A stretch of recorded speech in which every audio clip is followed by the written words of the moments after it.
In current scenario, everybody is talking about immunity. But are you somebody who thinks that immunity develops through popping a pill or drinking a kara? Then know that immunity goes beyond a pill and a kara. It is a result of what you eat and how you live. So in today's video, let's discuss a few lifestyle changes that boosts immunity. Current research suggests that fasting improves immunity. Now, to understand this, we need to understand a basic principle that a clean body is an immune body. In today's time, we keep on eating lot of food, and that too unhealthy food. We do not rest our digestive system. This leads to building up of lot of toxins and making our body unclean. An unclean body is poor in immunity.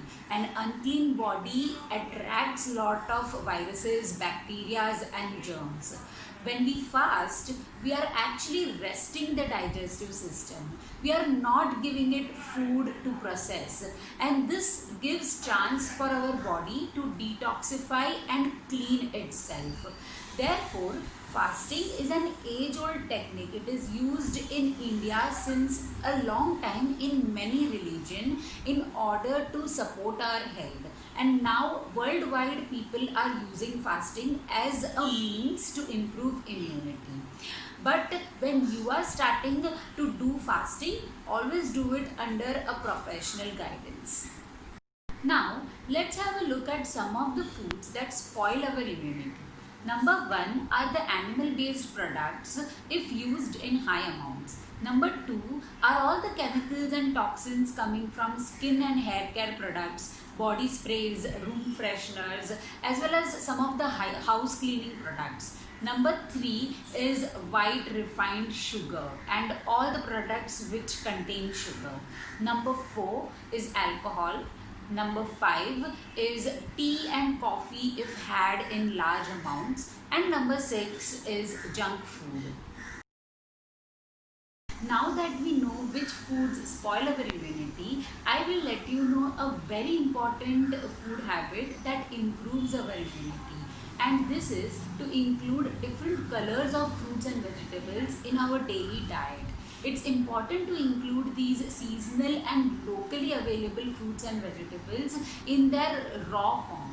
Do not overcook them, because cooking again reduces the nutrient content of the fruits and vegetables.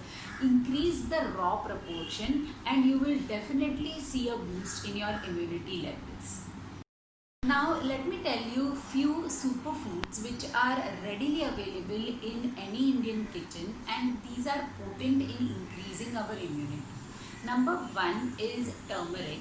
Now turmeric is widely accepted as an immunity booster by the Western countries, but if you remember, this is a traditional remedy that our moms and grandmoms used to give us for health. Haldi ka doodh was used in India since a very long time. So let's remember these remedies. Number two is tulsi. We used to always have a habit of chewing on tulsi leaves. Our moms used to tell us about it all the time. So this tulsi is very potent in increasing our immunity. Number three is cinnamon. Cinnamon is used in Indian garam masala since a long time. We use it in our kadha also now. So let's continue using this spice to boost our immunity. Number 4 are all the ingredients found in basic Indian curries and sabzis. Those are onion, garlic, ginger, etc. These form the basis of our Indian cooking, and these are really ingredients which improve our immunity. So let's continue using all these ingredients from our kitchen in order to boost our immunity. Lastly, let me also tell you about a few other pillars of immunity. Those are good quality sleep, regular physical activity, and reducing your stress levels. So friends, let me tell you this again and again, that there is no magic pill or a magic kadha which is going to improve your immunity suddenly. Immunity is a result of consistent and healthy lifestyle changes. So until next time, bye bye.